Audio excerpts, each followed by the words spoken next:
So welcome, everybody. My name is Tim Sink. I'm president of the Greater Concord Chamber of Commerce. Great to see you here. Big shout out to Lincoln Financial, who has sponsored this event for a number of years. And I'm going to introduce someone from Lincoln in a little bit, but I just wanted to express my appreciation for their support of this event. A couple things I wanted to mention.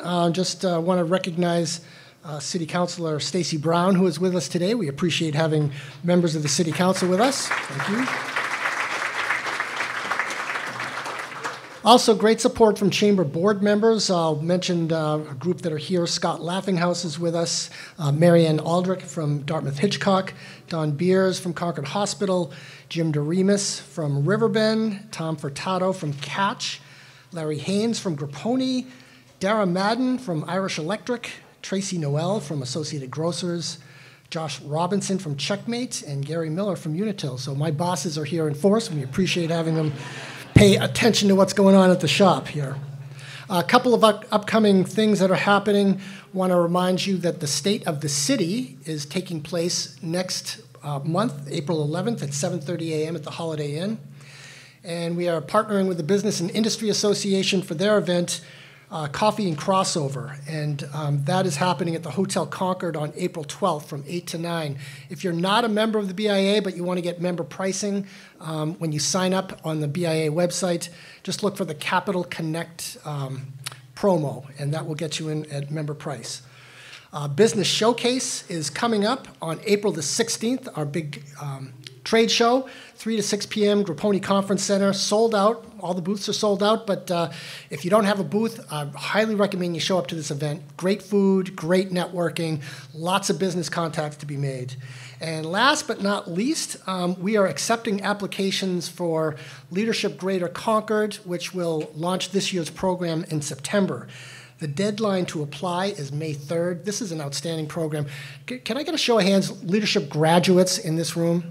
Say, look around. We've got a lot of leadership graduates. Yeah, thank you. Great program, and hope you get involved. So we'll take a break, have some lunch, and then we will commence with our guest of honor in just a little bit. To introduce the governor, again, I wanted to shout out to Lincoln Financial Group. Very much appreciate their sponsorship of this event. And to introduce the governor, we have Andrew Barron. Andrew is Vice President of Product Compliance and Filing at Lincoln Financial Group. He serves as co-chair of Lincoln's People with Disabilities Business Resource Group, and this is a group whose mission is to advocate for change by giving a voice to people with both visible and invisible disabilities. So without further ado, I'll invite Andrew to come up and introduce the governor.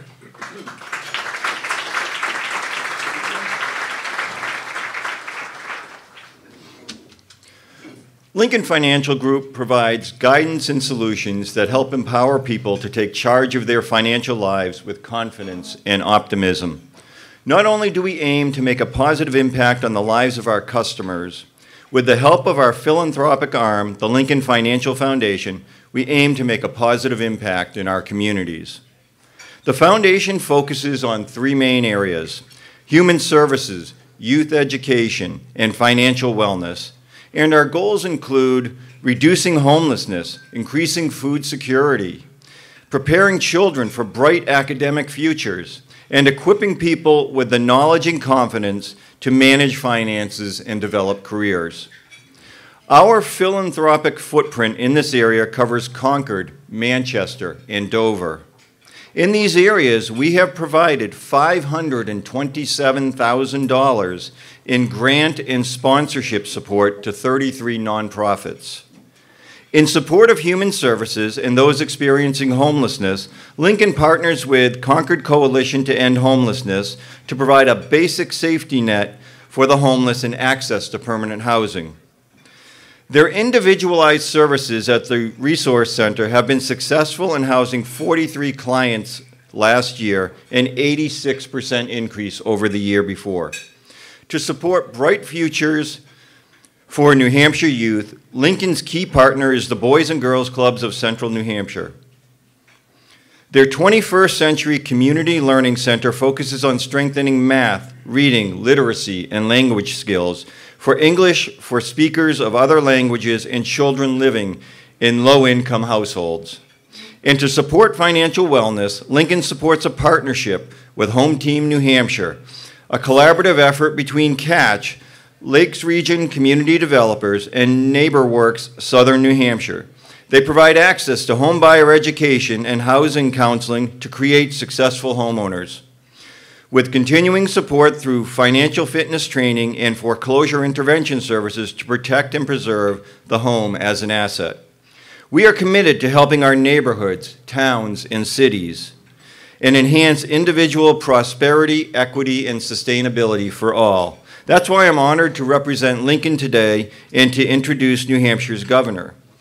Christopher T. Sununu is the 82nd governor of the state of New Hampshire and is currently serving his 4th term, receiving more votes than any candidate in state history in 2020. Under his leadership, New Hampshire is ranked the #1 state in the country for personal freedoms. He is known as one of the nation's most fiscally responsible governors, and he is recognized for taking unprecedented action to balance the health and safety of Granite Staters during the COVID-19 pandemic. Governor Sununu lives in Newfields with his wife Valerie and their 3 children. Please join me in welcoming Governor Chris Sununu.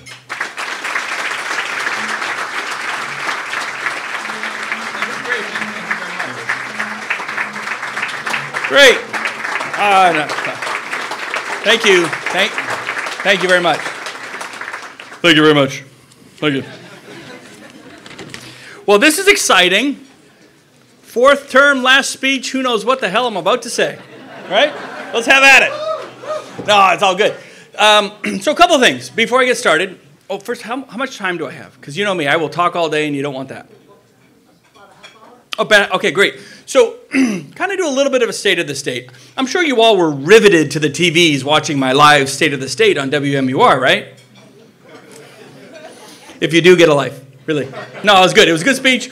What I thought we'd do is really kind of do the whole where we are, right? And then, more importantly, I'd love questions. Any questions that you guys have, any issue, we can talk about mental health and housing. We can talk about politics. We can talk about... we mentioned the Celtics blowing a 30-point lead last night. There's a whole variety of anything you want to talk about is absolutely fair game. So look, and not to be repetitive, I know a lot of you have kind of heard the spiel before, but it does.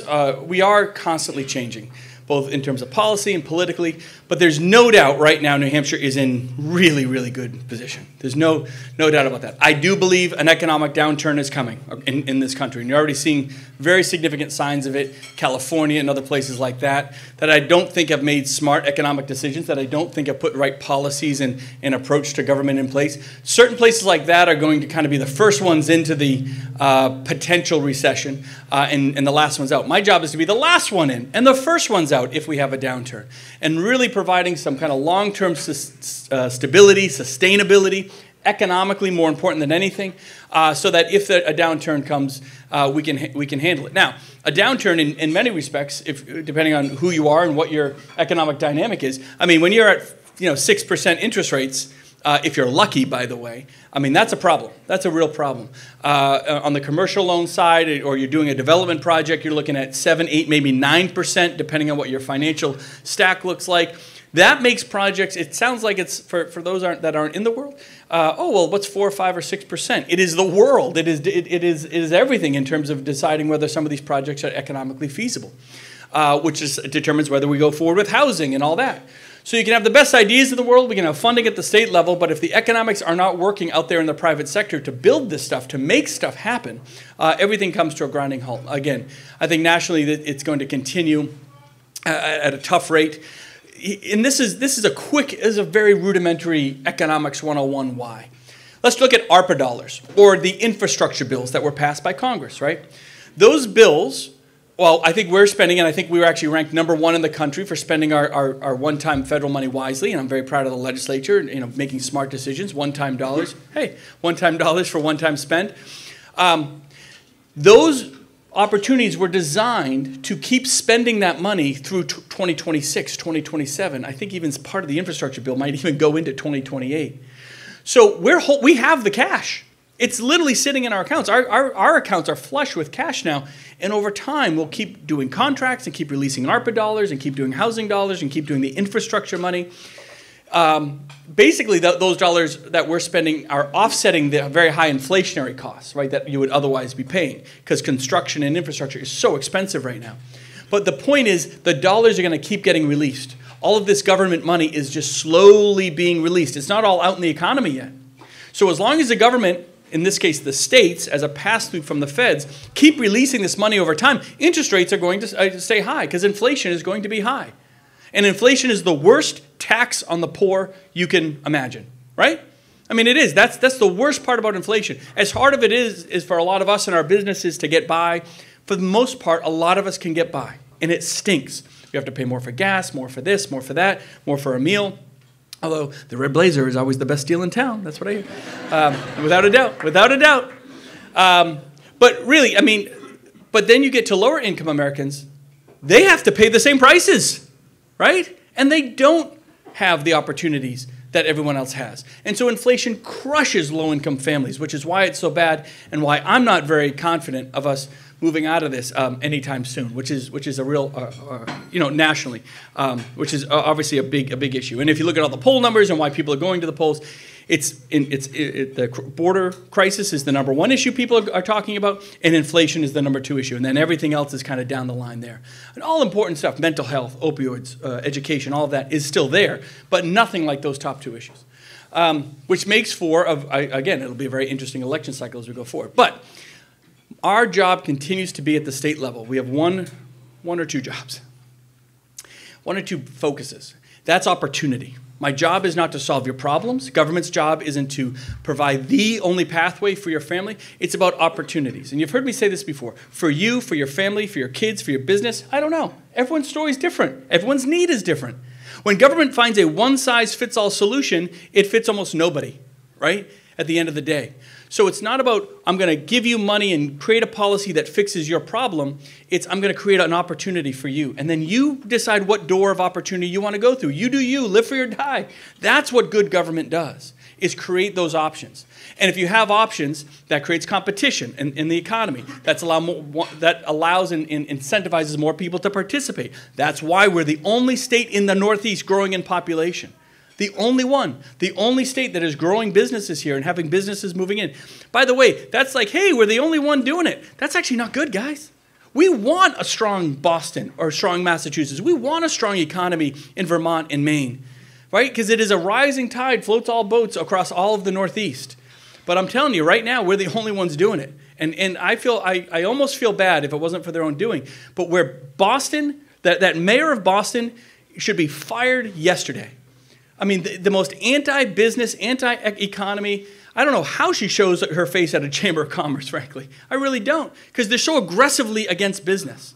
And I like Maura Healey. Maura and I get along really, really well. But again, some of the policies that they're kind of forcing, I think they're forcing her to accept, going in the absolute wrong direction. And so I don't say it to pick on Massachusetts. I don't. We need Boston to be an economic engine for all of us. But right now, it's not. So in the meantime, we'll just kind of doing our best to lead by example. I mean, it's gotten a point of pride for, again, it's not just me, it's everybody in this room. The whole state should take credit for this. As of this morning, we found out just this morning, for the first time in 30 years, since 1995, first time, New Hampshire's credit rating is going up. Everyone else's is going down. Our credit rating actually went up, which is a very rare thing, because usually credit agencies want to see income taxes and sales taxes and broad-based taxes, so if a crisis hits, you still have all this big revenue coming in. But we're managing well. We're managing so well, they say, yeah, you know what? You guys don't need the taxes. You're doing it right, right? And again, that's not just me. It's the legislature. It's not just Republicans. Democrats are participating in that too. The budget. The budget was a huge win on a whole bunch of levels, and this was a year ago. It's been. I think we passed it since the last time I was here. The fact that we have a split 201 to 199, right? 201 Republicans to 199 Democrats in the House of Representatives right now. And so what you see in Washington, everyone comes and says, oh, well, I guess you're going to get nothing done, right? Gridlock. You'll never get anything passed. Just the opposite. For the first time ever, we got what I consider one of the best budgets ever in the history of the state approved unanimously on the first vote. Had never happened before. Why is that? Because we could ignore the extreme lunatics on both sides and just get stuff done. Get shit done. I don't care. Fourth term, right? No, really. Everyone just said we're going to buckle down and get stuff done. We need Medicaid rate increases. We can do that. Why? Because we're very pro-business. And if the economy's doing well, if businesses are coming in, we can keep lowering taxes, but we still have revenue coming in. So we can challenge ourselves with a new way of going after mental health or new ways to go after the opioid crisis with treatment and recovery and rural access to services. I mean, on mental health alone, we have the 2 new wings opening up at New Hampshire Hospital. We just bought and are now running Hampstead Hospital strictly for kids, and we're pushing ourselves. We're doing programming there that we've never tried before, right? We're kind of pushing ourselves. We've had some ups and downs, but we're pushing ourselves to take kids that we've never been able to take and give services to in this state. That's a great opportunity. We're public-private partnership with a brand new mental health hospital that's going to break ground in the Manchester area. I think it's in Manchester, Londonderry area. They're going to break ground in the next couple months here that we've helped participate with. 100 new DRF beds. We have our mobile crisis teams. 7,000 people last year used our mobile crisis mental health response teams, which means they were in their homes. They didn't have to run to the emergency room, right? They had a phone number, which is now on the back of everybody's student ID in the state. Those families had a phone number they could call, and people came to their house and were able to deal with the problem or whatever it was before it became a bigger crisis. And that's so important, especially in rural areas, right, where transportation can be an issue or access to services. So the whole concept is getting into the communities, not just Manchester, Concord, and Nashua. That's the old way of doing it, guys. You don't want that. Do you want every treatment and recovery service in the state in Concord? No, because then 2 things happen. The people that are too far from Concord aren't going to come and get the services, and they try to tough it out with addiction. Or everyone that has a problem comes to Concord, right? Either way, that's the old model, and it's just so broken. So we rebuilt it to be more community and more rural, with more rural access to care in both those areas. Then you add what we're doing in public education. Again, the fact that we got the legislature for the first time in 20 years to rebuild the entire education funding formula, that had never happened before either, right? So a lot more money going to free and reduced lunch, which helps a city specifically like Concord that has an above average number of kids on free and reduced lunch. Concord, Manchester, Berlin, some of these towns that, that puts the extra dollars into communities that need a little more, where the property valuations normally might not be as high, but it puts much more money into public education there. Plus the standard rate per child, we brought up huge. I think we went from like $3,500 to about $4,100 per kid. Never been done before. We finally, I always bring up this story because it's so ridiculous. Up until last year, till we fixed that formula, people don't realize we were paying cities and towns based on the number of students they had in 2006. Right? So depending on your census in 2006, that's how much money the state was giving you. That's crazy. That means there were like 35-year-olds that were still being counted in their high school census, right? And they were effectively getting paid. So no, we made it equitable, where the cities and towns that have more kids can get more money, and the ones that are losing kids, there's not the dollars there for them. But those that have lost some of the kids typically are the lower income towns, so that's offset by the free and reduced lunch money that goes in. So we just found a more equitable, more fair way of doing it all, which I think is great. And we have more money going to public, far and away more money than going to public education than ever before, and we're ranked as one of the top 5 states in the country for quality of education. Now, it can always be better. You always want to strive yourself, but I'm going to bring this up because it's been a hot topic lately on funding of education. Do not think for a second that the number of dollars you put into a system equates to a better result with a kid. No. It's about having a system where we have the best and the best teachers, and you're allowing them flexibility, and they're allowing them to be kind of those inspiring teachers to kids that need it the most. And you have other services in the school, whether they be mental health or other access to services for those kids, right? It's a more robust system as a whole. That's not just more dollars into public education just because. I think overall, again, I think we're ranked 7th in the country for the most money we put into public education, and we get good results. We really do. But it's about having a great system. If you get good results, you get the teachers. People want to be here. Same with mental health. One of the main reasons we're making all the investments in mental health is because we want to be that gold standard for mental health. We want folks from Massachusetts. Remember, for years we'd lose nurses and mental health workers to Massachusetts? It's not like that as much anymore. They're coming here. They want to be here. They want to be part of a system that has the economics surrounding it that support it so they can try new things, they can be innovative. You do that, you get the workforce. And I don't care what your policies are, I don't care how much money you have. If you don't have the workforce, you're not getting results. If I don't have the people, I can't provide a service, right? And that's our biggest issue now, workforce, right? All across the country. What's the biggest barrier for workforce, you can see how my engineering mind works, right? It's all about process. You got to knock these dominoes down. Well, why is anyone having challenges with workforce? Housing, which is why we did the Invest in H program. And incredibly successful, allowing developers, some of which are in this room, to offset their inflation costs, right? So we put $100 million out to projects all over the state, thousands of new units coming online. We're doing more of it, which is great. But if you don't have the housing, and by the way, Concord does this really well. Overall, I think Concord does housing very, very well in this state. There are certain towns and even some of the small cities that don't. They're still kind of stuck in I call it a 1995 mindset. Well, you don't want to put too much multifamily housing, you'll get too many kids. Guys, we don't have enough kids, right? Is anyone here under the age of 35? Okay, have more kids. Have any kids. Have something. I mean, really. First off, you need to recruit younger people, by the way. But second off, that generation, and I don't mean this as an ultra criticism because it's national, but that generation is having less kids later in life. That's just a fact, right? And so this idea that if we put too much multifamily, you have communities saying, guys, we need more kids in our classrooms or we're going to have to shut down a classroom, right? Now, luckily, we're not there yet, but because our population is continuing to grow, that's great. But overall, just the demographics of America, if you will, are saying that we're just having less and less kids. So all these things have to be brought to bear when you're looking at the data to figure out where the barriers are to make sure you're getting better results.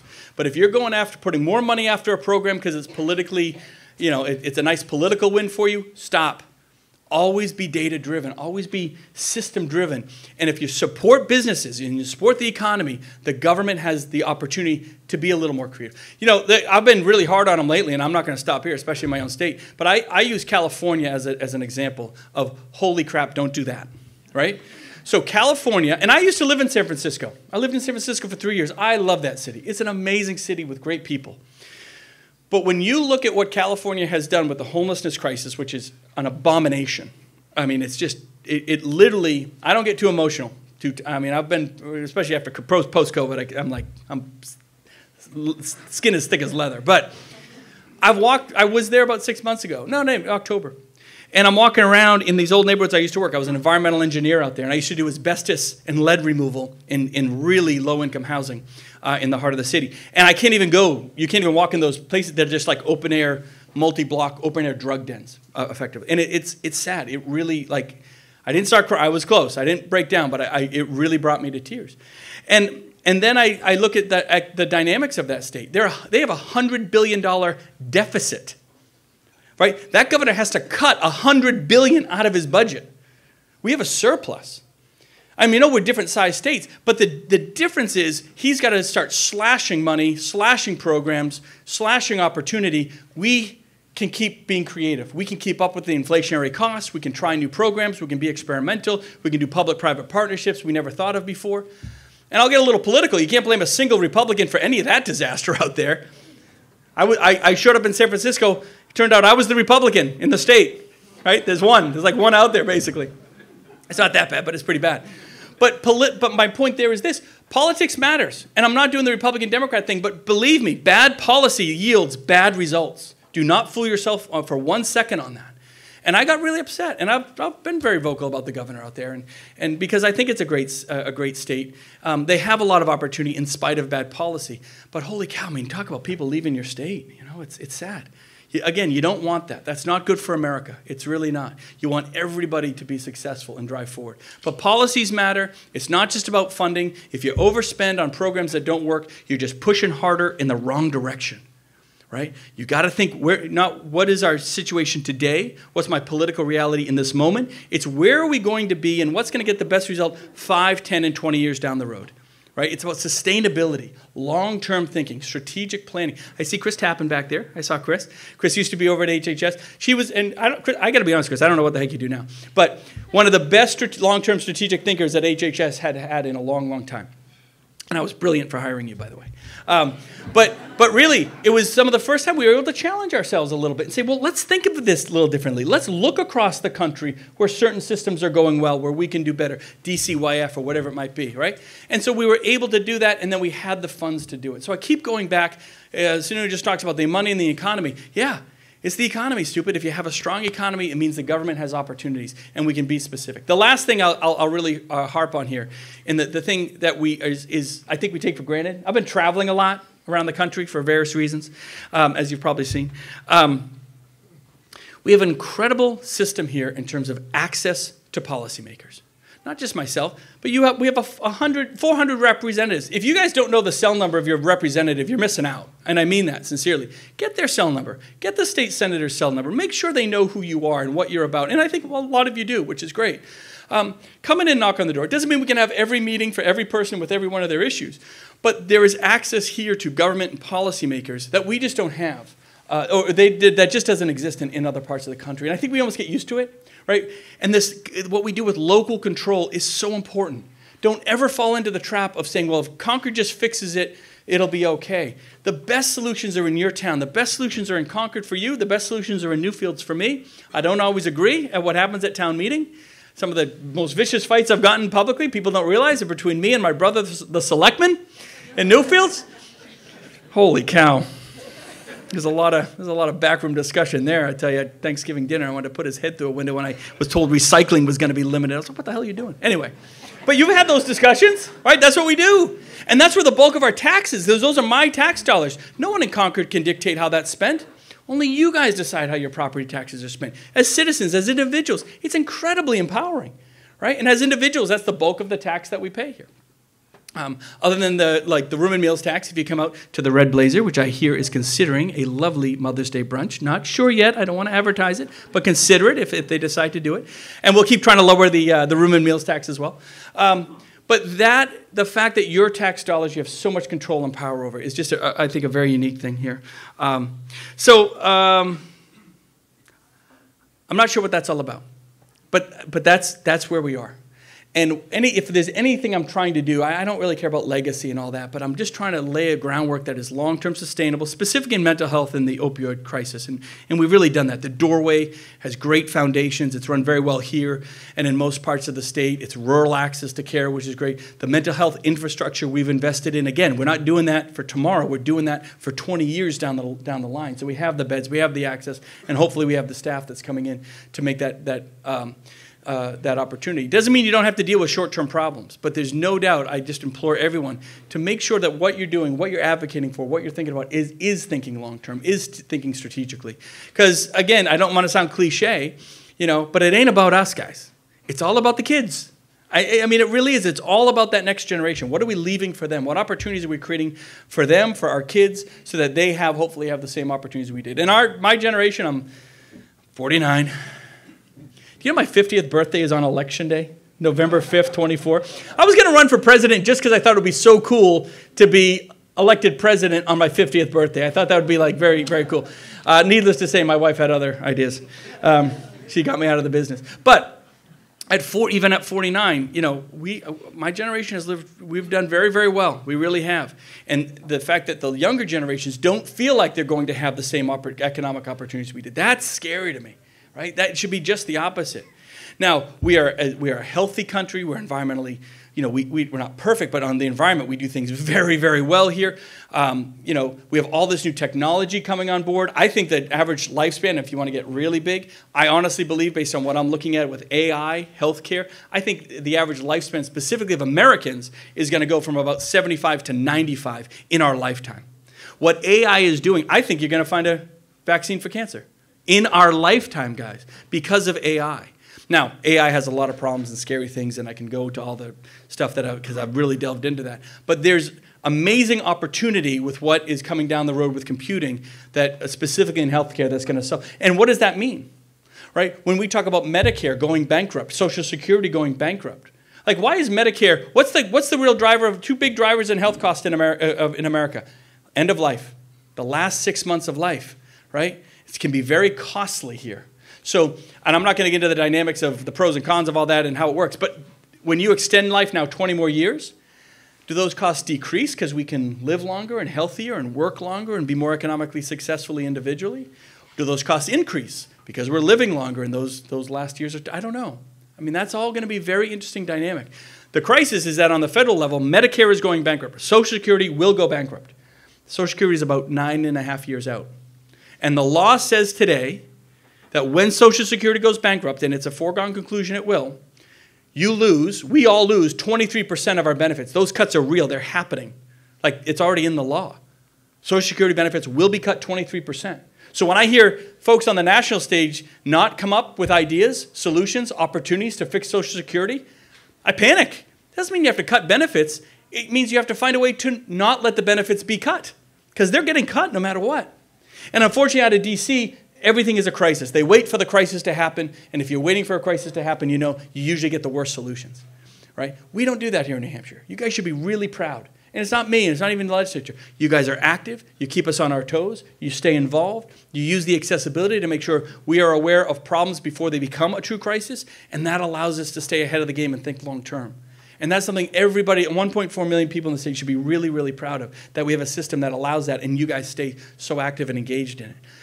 You just don't have that in D.C., and I think there's much bigger national problems to come. I'm optimistic about America overall, but I think, unfortunately, we have a couple big walls we're going to hit here, just because they think very short term. They think purely political, and on both sides of the aisle. I fire them all. I've said that very bluntly to most. Fire every single member of Congress in the U.S. Senate. You replace all 100 members of the U.S. Senate. You might have heard this, and I mean it sincerely. If you replaced all 100 members of the U.S. Senate today with 100 of you, randomly chosen, you're not going to get less done, right? Is it going to get worse? I mean, think about the bar they have set, the low standards they have set for their own success. They pass a bill, and they're patting themselves on the back like it's some sort of victory. I mean, I get angry. I do, because I'm a voter. I'm a constituent, right? And frankly, me and my team, and I think both Republicans and Democrats in the state work their butts off for better results here, knowing that there's accountability in the system. There's no sense of that down there. So now I'm getting all negative, and I'm normally a very optimistic guy. So maybe they'll all lose the next elections. Who cares? Regardless of what happens in Washington, the opportunities are here in the states. And regardless of what's happening in other states, you guys are really doing a great job staying ahead of the game, keeping ahead of the game, being a place that everybody else wants to emulate and be here. Doesn't mean we're perfect, but it does mean that we have a system that when we find a problem, we have no problem going after it. We have no hesitation going after it for the right reasons, for the right results, not just for the political dynamics of it. Okay, enough of me jabbering on. I'm happy to take questions. You can kick me right out of here if you want. I don't care. Whatever you guys like. Yeah, let's start over here. Oh, that's okay. Where do you stand on the whole marijuana thing, where everything is kind of like it's going on around us? Yeah. And this is just me talking. Like, couldn't we regulate that somewhat like the liquor stores are regulated, so we can reduce like property taxes, maybe get more money into the education system, so we can hire more teachers? I feel like I planted him. The answer is yes. This So is just me. yeah, so here it is. Everyone, a little background. Every state within 1,000 miles has legalized marijuana. We've done a very good job on the opioid recovery stuff and all that. I'm not a big fan of legalizing. But I also believe it's inevitable. And I think there's no better person than to help design a system that could be fraught with problems and risks specifically to kids than the guy that's most scared of it, right? So I'm working with the House and the Senate, mostly the Senate. And I said, if you meet these 10 things, if you do it this way, I would sign it. If you do it like Vermont, Massachusetts, and Maine does, no way. I mean, they're all bad for different reasons. Vermont has this home grow thing where it's just completely unregulated. There's pot in it's just crazy. There's no regulation there. Maine has a thing where you literally have like 3 pot shops on every corner, right? Completely changing the dynamics of certain towns. Massachusetts, same thing. But to your point, and it's the right point, we have an amazing thing they don't, and that's our liquor store system. We have a system that already manages a controlled substance on retail. So if we can emulate that system, if the legislature is willing to do that, we can limit the number of stores. You don't need 100 stores. People just want access to it. Adults just want access to it some way. That doesn't mean you have 100 stores. So go to this town or go to that town. Allow every town to say no to it. Right? Minimize one location each, and a maximum of one location per town. I put in the bill 15 locations, 15 tops. That's all you need. I don't think you'll be lucky to get 15 towns that want it, seeing what has happened to the places around us. Making sure it's not near schools, right? Controlling the location and having the state have the final say on marketing. So we're not marketing to kids. We're not putting it on the billboards. We're not doing that. People just want the accessibility for adults, keeping it away from kids. If they can meet those rough stipulations, I would sign it, because I think that's one of the safest systems you're going to get. And all I care about is kids. It's it. I mean, kids' access to it. Edibles, I'm very scared of edibles. We're trying to put some, well, you got to have them, but you're trying to put some controls. So I think it's inevitable. So I'm doing my best to think long term, kind of go a little bit against, what I would normally do, knowing that if I can take on that responsibility of designing a really good system, providing access and keeping it away from kids, fine. Now, what the legislature wants to do with the funds is up to the legislature. I have my own ideas, and I've given them some ideas. I don't know what they'll incorporate into the final bill. I know they're looking at property tax relief and all that. And that, again, we can't control your property taxes, but you can basically send cash to towns, send more cash to towns, something like that, to offset what would otherwise be a local tax cost. So if they can put that kind of stuff together, not a big fan, but I would sign it, because I think it's probably the best system we could possibly get. And we have this, again, the liquor stores are a unique opportunity. No other state really has a system like that. We already have an enforcement system, a testing system, and I think we've seen the mistakes other states have made so as not to walk down that path, completely blind. What else? Hey. Everyone, my name's Adam Carey. Thank you so much for coming here today. So I know it's the end of your fourth term. I just wanted to take the opportunity to thank you for everything you've done for the SUD community. So I'm a member of the substance use recovery community, and professionally I'm a member of the treatment community. I will say marijuana is the first drug I ever did, right, at 14 years old.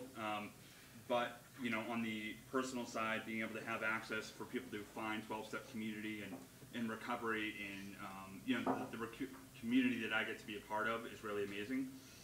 And then professionally also, even what you've done with the Medicaid rates, seeing those rates come up, seeing businesses move into New Hampshire because of those rates, seeing current businesses that are doing the right thing by people succeed because now they can afford to treat New Hampshire citizens.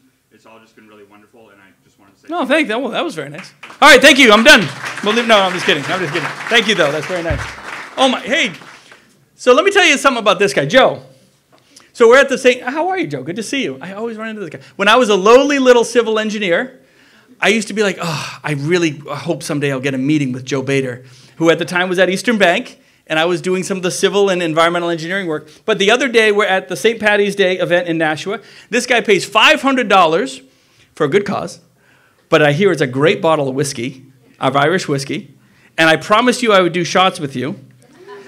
If you pull that bottle out, we're in real trouble, but I wouldn't be surprised. But anyways, you guys, and he's now with TD, and you do a great job, so good to see you again, buddy. Oh, okay. All right. Fair enough. In any event, you spoke a little bit on housing and some of the stuff that you're doing, but this isn't going to be solved in a year or two. Right. I mean, it's a much larger project. What other things are there that we could try? Yeah. So he's absolutely right. So Joe's argument is that you're not going to solve it in a year. It's not just, hey, just give us more money today, we build more units and everything's okay. As we grow, we got to keep growing. So a couple things. We've done some smaller, but I think more significant stuff like our Housing Appeals Board, right? So a lot of multifamily projects would get killed locally for inappropriate reasons. We now have a Housing Appeals Board at the state level, and I hear it's working pretty well. I hear, if anything, they have a backlog of cases because so many cases are coming up to them to allow those projects to continue to go forward. I'm not in favor of, and I don't think you're ever really going to see the state have like kind of master permitting type opportunities that you have in Massachusetts. I mean, Massachusetts can really put their thumb down on any project in any town and force issues, and they have carrots and sticks they can use to get more housing down there. They do it in a very funny way. You're not going to have that because that's a real infringement on local control. But so long term, I think as much as we can do to, again, I think long-term inflation does slowly start to come down 3, 4, 5 years from now. I think New Hampshire Housing Finance Authority has been boosted up. Right? It's gotten a little bigger, a little more robust. It has some more funding in it, some more opportunities as they recycle some of their loans. So I think that'll be solid for quite some time. It's really about permitting and incentivizing. I tried a housing tax credit, historical housing tax credit, which I believe in very strongly. I think I've tried it 3 times, and I think it just got killed in the House again. I'm looking at, I think it just died again. But I think that would be an opportunity to allow a tax credit, especially as we're redeveloping some of the mills. The historic venues here, you get an extra you can't get anyone in the legislature to do tax credits, but I think I would keep, even after I'm gone, I'd keep going after something like that to incentivize some of these developers from coming in, to incentivize them coming in. We did this thing, which I was surprised of all the different pieces of the Invest in H housing program we did. The one that was the most successful. One thing worked and one thing didn't. I created a demolition fund to allow towns to give grants for towns to rip down old housing. It was massively oversubscribed. It was actually very, very successful. Because what we found is if you can just help towns do the environmental work or get rid of some of that old housing, first, the property values in the surrounding housing go up, and then they actually pave the way for new housing. So that was surprisingly successful, and I think we have to probably do something like that again. I tried to incentivize cities and towns by paying them $10,000 per unit to say yes to housing. Shocked at how unsubscribed that was. Only a few towns actually took us up on it. And so we're going to move some of that money into more of the development side to offset the costs that a lot of construction guys have. So by having the funds and experimenting a little bit, I think we found where some of the barriers were. But the permitting is still the big issue.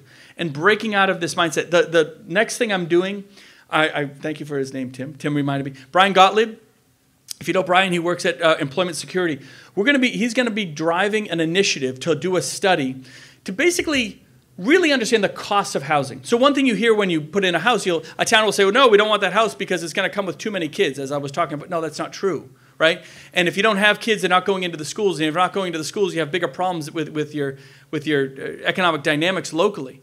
And so there's some old school thinking and some new realities on when I put in a single family home, what's the additional cost to the town? Police, fire, infrastructure, whatever it might be. What are the true additional costs for multifamily housing? There's so many misconceptions out there. We're going to drive a study. So hopefully long term, towns are making the right decisions for themselves based on real data, not on what the data was 30 years ago, 20 or 30 years ago. So things like that, thinking long term. But local control is still here. It's not an easy thing to deal with. We are seeing more and more towns realize if I don't have the housing, they're not going to have the businesses. If they don't have the businesses, they're going to walk out of those towns and the property taxes on the individual families are going to go up. So I think we're getting people are getting a better understanding of the narrative. The other thing we did is we did a huge grant program, which we might do again. I think Concord's in good shape, but some of the smaller towns took advantage, where we provided grants to update your zoning, your master plans. Right? A lot of towns haven't updated that stuff because they don't have professionals. You guys have great professionals here on development. A lot of mid and small towns don't have that. So we provided grants so they could go out and hire people to redo master plans that were still like from the 1970s. I mean, they were literally from the 70s. So just helping those towns update their long-term visions and goals with the right data, I think allows things to hopefully long-term be a little more stable. Yeah, hi. Good afternoon, Governor. Patrick Tompkins, NHTI. I got a fun one for you. Okay. You supported Nikki Haley. Oh, boy. Are you going to use the T word? Yeah. Recently you said you'll support the Republican nominee. Yeah. The opportunities and dangers of a second Biden term versus a second Trump term. Well, yeah, it's really easy. Look, it shouldn't be a surprise. I have not gotten Donald Trump's Christmas card in a couple of years, right? No surprise there. But there's no doubt I'm going to vote for the guy because this is the way I see it. You can have a Republican administration in Washington or President Kamala Harris. I mean, that's your option. There's no sitting it out, right? We're a binary system. There'll be some third parties, by the way. They're not going to go anywhere. But given that the White House and Congress get so locked up anyway, the pieces of policy and the rules and laws, and if you will, that come out of Washington that most impacting your lives have never gone through Congress or hit a president's desk. They're the agencies. I mean, I could write a book right now on what the EPA is doing, and it is scary as hell. Right? I think that EPA administrator is a joke. It is all politics, no practicality. And I went to MIT, and I'll be a little braggish. I went to MIT and spent my career cleaning up hazardous waste sites as an environmental engineer. I really just want people to look at the numbers. I think there's a couple secretaries in this administration right now I can work with. Gina Raimondo at Commerce is pretty good. Tom Vilsack, the Secretary of Agriculture, is pretty good. But all the policies that we're dealing with, guys, are coming from agencies and never hitting Congress. They're rules. And they just come out of the agencies, out of the lawyers. So I'd rather have those agencies, and believe me, just take the Trump piece out of it. Working with those Republican-driven agencies that were more pro-business, less about rules and more about allowing states the flexibility to design their own system and have flexibility to find their own way, that was way better to manage than I don't even know who's in charge. You know, I get along very well with Joe Biden. He's a nice guy. He's funny. I was with him a couple weeks ago. He's a nice guy. But there's no question he has no idea what's happening right now. He really doesn't. His staff has kept him in the dark on so many issues. Let me give you a quick story. I'm with all the governors at the National Governors Association meeting. This was 2-3 weeks ago. Maybe 4 weeks ago now. Behind all the governors get along for the most part, except Gavin Newsom. We don't like it. No one likes him. No one likes that guy. God, what a pompous. The only governor that loves a TV camera more than me is Gavin Newsom, and that's telling you something. So, behind closed doors, we all meet as governors, and we all, like I said, Phil Murphy. I could not disagree with him more on politics, or Mora, or Governor Hochul in New York. We're all friends, right? So we bang ideas around. The number one issue for every single governor in that room was immigration. There wasn't like a question about it. It was we all agreed they have to do something on the immigration thing. It turns out they're not going to do anything. But so there's bipartisanship agreement there. But the fact that you had every governor agreeing that you had a crisis here and an administration that was like, you know, sorry. Mayorkas. Secretary Mayorkas and I get along. I think I'm the last Republican on the planet that actually still gets along with Secretary Mayorkas because I completely understand the issue.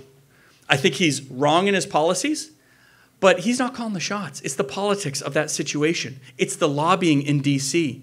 They know it's a crisis. They know it's a problem. They know it's not working, and they know they could fix it with policy changes. They don't even have to have that law passed, right? It was all policy. He knows. He totally knows. He just can't say it publicly.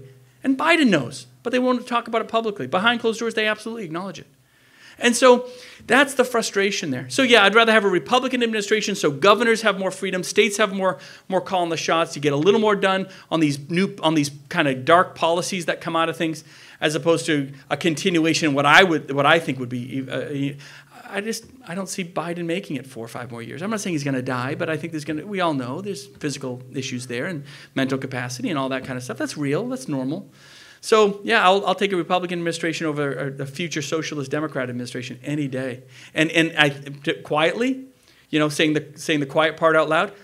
They'll never say it, but I think there's a few Democrat governors out there that wouldn't mind that either. They'll never admit it, and I won't bring their names up. I won't. But quietly, I have no doubt they'd be like, we just need something that is just more pro-state, pro-business, you know, actually taking care of issues one way or the other. Now, do you get all the negatives of Trump with that? Sure, of course you do. Of course you do. But, you know, it's a binary decision, guys. Don't fool yourself. Don't stay at home on this one. Vote for who you want. You want to vote for Biden? By all means, go vote for Biden. Have at it. But don't stay home. Too many people on this planet have no say in their leadership, right? You got to participate, right? If anything, just respecting that process. Don't tell me democracy is being eroded and don't participate in democracy. Like, that always gets me.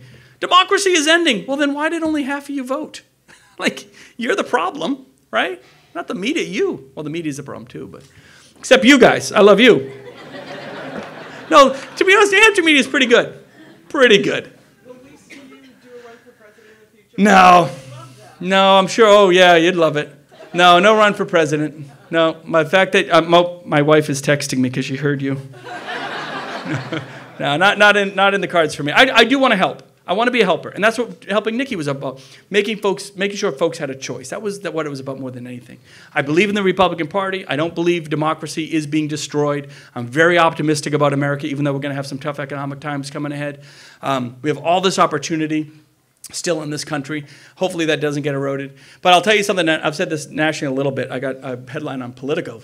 But a former president, I don't mind telling you, it was George W. Bush, who I've gotten to know a little bit. We're having this whole discussion about the future of America and where this is going, and I'm like, everyone's concerned. And he said something quite profound, and I've stolen the line because I believe in it. He said, believe in this country. He said, assholes come and go, but America's institutions stand strong. And believe in that. We're not defined by Trump or Biden. We're not defined by that. We've gone through a civil war. We went through world wars. We went through, and the example he gave I thought was great. He said, look, we went through 1968, well, a little before my time, but he said, as a young man, I saw great American voices literally assassinated on TV in front of us, right? With JFK in 63 and RFK and MLK Jr. Literally assassinated. And people said, it's over, America's done for. We stood strong. We went through 9/11. We went through a freaking pandemic. But our institutions stood strong. And by that I mean you all decide who your leadership is. You all decide the path of this country, right? And if you don't like who's making decisions, vote them out. And that's your call, not anyone else's. So we're going through some tough times, and we've got to figure out this media, social media, extreme voices. I mean, I think the way we finance campaigns, we need massive campaign finance reform. Not massive, I could fix it in about 6 seconds, right? But there's so much money to be made in extremism. Gerrymandering is a real problem, not here in New Hampshire, but gerrymandering has made it so 150 congressional seats that were always kind of independent, could go back and forth, is down to about 50 toss-up seats. That's not good. And it pushes the Democrats further into their corner and Republicans further into theirs. So it puts gasoline and incentivizes extremism. Term limits. I mean, I love my job. I love what I do, in case you can't tell. And it's hard, but I love it. But it's service. It is not a career.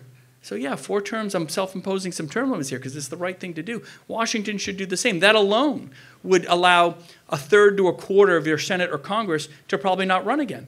Right? So it takes the politics out of a situation and puts them a little more tilt to being, of right mind and not about the politics. So there are things we can do to get the ship a little more righted, but overall, this country is going in generally the right direction. The ship isn't sinking.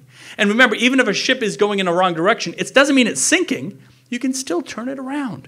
And that's our institutions that are very strong. So I do have a lot of optimism, maybe where other folks don't. Couple more, if you don't mind. I'll do this. Oh, Tim's coming up. He's going to give me the hook. Sorry. Okay. Thank you, Lori Carey. Yeah. We're number one something I'm not real proud of, and that's student loan debt. Yeah. I'm wondering if you've done any advocacy for maybe expanding the Granite State Scholars Program so more of our homegrown kids can afford to go to college here in New Hampshire and live here in New Hampshire. Thank you for speaking to the housing issue. And yesterday, Dartmouth just announced any family making $125,000 or less can go free to Dartmouth if they admit you. Have you thought about something for UNH? Yeah. So no, a couple things. So great point. We do have. I think we're number 2 behind Vermont, or maybe we're 1 or 2, but we're wicked. We're wicked up there in terms of student debt. So let's take a little bit of a step back. And I'm not justifying anything, but understand in the Northeast, even Massachusetts has pretty high student debt. The South doesn't. Southern states don't. The South, after people have to go back to the Civil War. When everything got wiped out in the Civil War, there was no education in the South. So the only way to get education, you had all these great private historical institutions up here in New England, but in the South, they had to build massive, University of Mississippi and Alabama, and so you get these giant, massive universities that are massively publicly funded, right? Because they had nothing, they had no way else to fund the schools. And so, relatively speaking, yes, we typically have higher cost, individual cost, and higher debt. I love the idea of expanding the scholarship programs. Love it. Senator D'Alessandro has always been a huge advocate of expanding the scholarship programs. I also love the idea, and I haven't gotten it as far as I would have liked, where we call it SLRP, Student Loan Repayment Program. So you graduate with a certain degree, and we have some of it here, but not enough for my liking. If you stay and work, let's say you're a nurse, and you stay and work in New Hampshire as a nurse after getting your degree here, we will help not just pay you, like your hospital is going to pay you or whatever, but we'll help pay down your student debt on top of that, right? So it helps them with their debt, but we help incentivize to retain workforce. So I love that idea. We don't do enough of it here. That kind of drives me nuts. Those are scholarships on the front end, paying down debt on the back end. I don't want to anyone misunderstand. I think what Biden is doing on the debt thing is horrible. Like, you can't just go and wipe out people's debt. You cannot do that. Because what you're telling is a low-income farmer in Iowa who never got to send his kids to college, he's paying for the lawyer's debt, like in New York City. Like that's crazy to me. That isn't right. But getting things on a much more equitable scale is the way to do it, and incentivizing them to stay with those cash pieces, I think is a really good idea. Anyway, can I take one more? I promise you, Tim. They're enjoying their dessert. I'm not coming back. I don't know what to tell you. I'm trying to get in like 2 or 3 years worth here. But I know you guys all have real jobs. But if I leave here, I have to go back to work too, and so I'm trying to avoid that. This should only take 6 seconds. What's the campaign reform fix? The campaign reform fix? 6 seconds. Super easy. Every candidate can raise a certain amount of money from individual contributors period, into their campaign. This PAC stuff is horrible. And the quick example is this. How much? What, $50 million for a U.S. Senate race in New Hampshire?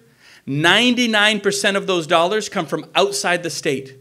And one of the reasons I didn't run for the Senate was when I kind of realized, wait, most of that money won't go to my campaign.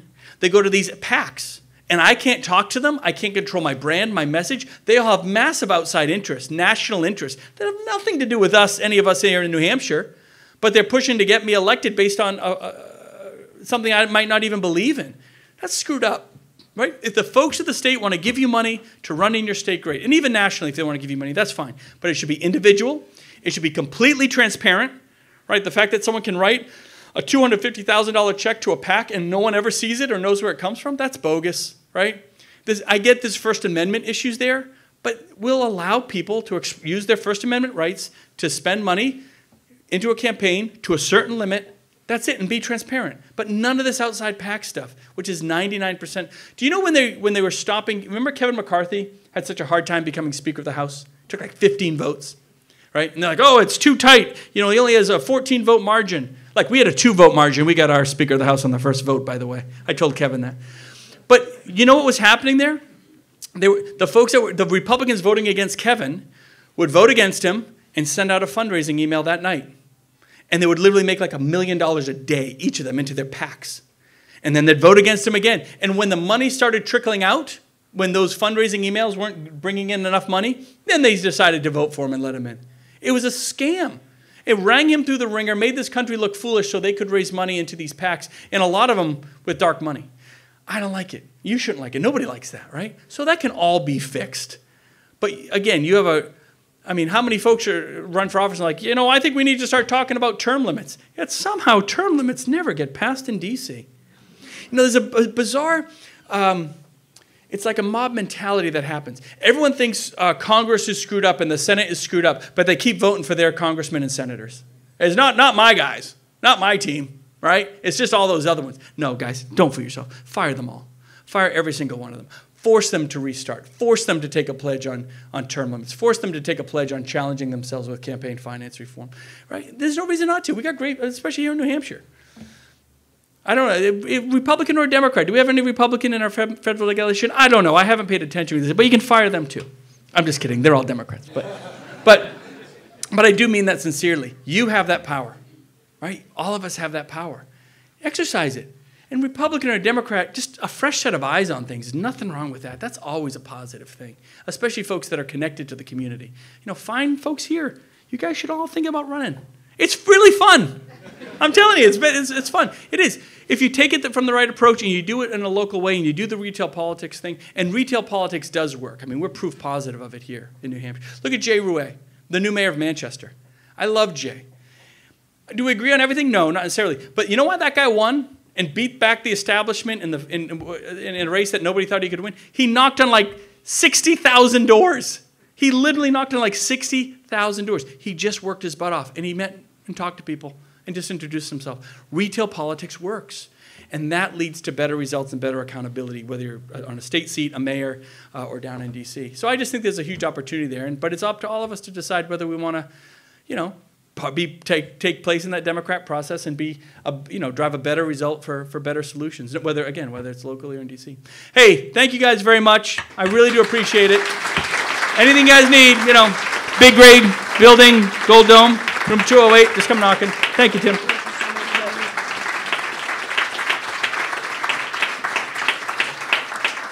Governor, thanks for your service, and I don't know who your successor is going to be, but I doubt they're going to have the level of energy that you have. Say that. Thank you all for coming. Thank you, Lincoln Financial Group, for being our sponsor today, and we look forward to seeing you all again soon.